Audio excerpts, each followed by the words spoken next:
Ma'am, আশা করি আমার প্রশ্নের উত্তরটা দিবেন। লিঙ্গের উপরে হাত দিলে আগে সাথে সাথে দাঁড়িয়ে যেত, এখন আর লিঙ্গ তাড়াতাড়ি দাঁড়ায় না। কি খেলে এখন লিঙ্গটি আগের মতো তাড়াতাড়ি দাঁড়িয়ে যাবে? ধন্যবাদ ভাইয়া সুন্দর একটা কমেন্ট করার জন্য। রমজানুল মোবারক। দেশের এবং প্রবাসের ভাই বোনদের প্রতি সালাম। আসসালামু আলাইকুম। আমি প্রভাষক ডাক্তার রিক্তা পারভিন, হোমিওপ্যাথি এবং আয়ুর্বেদিক চিকিৎসক। চেম্বার সেবা হোমিও কমপ্লেক্স অ্যান্ড সেবা ডিজিটাল ল্যাব, উপজেলা মডেল মসজিদের পূর্ব পাশে, শিমুলিয়া, মাগুরা। আজকে একটি কমন প্রশ্নের অ্যান্সার করব, যে প্রশ্নটা অনেক পুরুষই কিন্তু করে থাকে, বয়স্ক, মধ্যবয়স্ক, এখন যুবকরাও কিন্তু করে থাকে, যে আগে অনেক সেক্স করতে ইচ্ছা হতো, যখন ইচ্ছা হতো তখনই লিঙ্গ দাঁড়িয়ে যেত, কিন্তু এখন ইচ্ছাও করে না, আর ইচ্ছা করলেও লিঙ্গ দাঁড়ায় না। ঠিক এমনই একটা প্রশ্ন কোন এক শুভাকাঙ্ক্ষী আজকে আমাকে করেছে না। ওনার কমেন্টের সারমর্ম হলো যে ওনার মানে লিঙ্গে হাত দিলে, অর্থাৎ ইচ্ছা হলে অথবা যে কোনো কারণে লিঙ্গ স্পর্শ করলে ওনার লিঙ্গ দাঁড়িয়ে যেত, কিন্তু এখন দাঁড়াচ্ছে না। এর জন্য উনি কি করতে পারে? তো এখন যখনই ইচ্ছা শক্তিটা প্রগাঢ় হবে, যৌন চাহিদাটা যখন প্রগাঢ় হবে, তখনই কিন্তু টোটাল বডিতে রক্ত চলাচল করবে, বিশেষ করে হার্টের থেকে লিঙ্গের ভিতর রক্ত চলাচল বেশি করবে, তখন লিঙ্গ দাঁড়িয়ে যাবে, শক্ত হবে। কিন্তু এই ইচ্ছা শক্তি যখন কমে যাবে, প্রগাঢ় না হবে, ইচ্ছা হচ্ছে কিন্তু কম, এই কম ইচ্ছা শক্তিতে কিন্তু ব্লাড সার্কুলেশনটা ওইভাবে হতে পারে না। অর্থাৎ ইচ্ছা শক্তিটা প্রগাঢ় হতে হবে, বেশি হতে হবে, উত্তেজনাটা বেশি হতে হবে।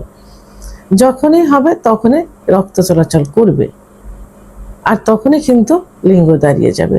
তাহলে আপনাদের যাদের এই সমস্যা হচ্ছে, তাদের ইচ্ছা শক্তি কমে গেছে, অর্থাৎ ইচ্ছা মৃদুভাবে হলেও প্রগাঢ়ভাবে হচ্ছে না, এবং ব্লাড সার্কুলেশনটা কমে গেছে, যে কারণে আপনাদের লিঙ্গের উত্থান হচ্ছে না। এখন এই ব্লাড সার্কুলেশনটা কেন কমে যায়, ইচ্ছা শক্তিটা কেন কমে যায়? ইচ্ছা শক্তিটা আসে কিন্তু ব্রেনের থেকে, আর সেক্সুয়াল বিষয়টা কিন্তু নার্ভ এবং হরমোনের উপরে নির্ভর করবে। যখনই ব্রেনের কার্যকারী ক্ষমতা কমে যাবে, তখনই কিন্তু ইচ্ছা শক্তিটা কমে যাবে। আর বিভিন্ন কারণে দেখা গেছে লিঙ্গের যে শিরাগুলো থাকে, শিরাগুলো প্রসারিত না থেকে সংকুচিত হয়ে যায়।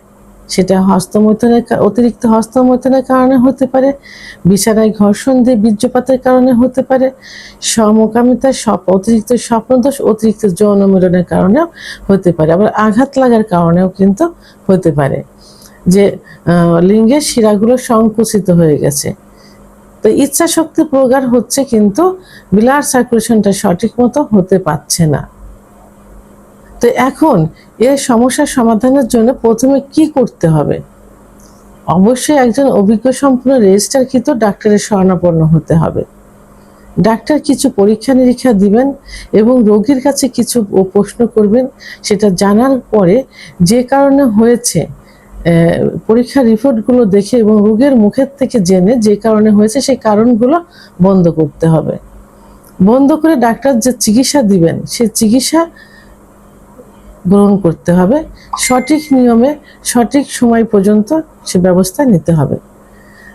এবং পাশাপাশি কিছু খাবার, যেমন দুধ, ডিম, খেজুর, কাজু বাদাম, মধু, ঘি, এগুলো নিয়মিত খেতে হবে এবং নিয়মিত ঘুমাতে হবে।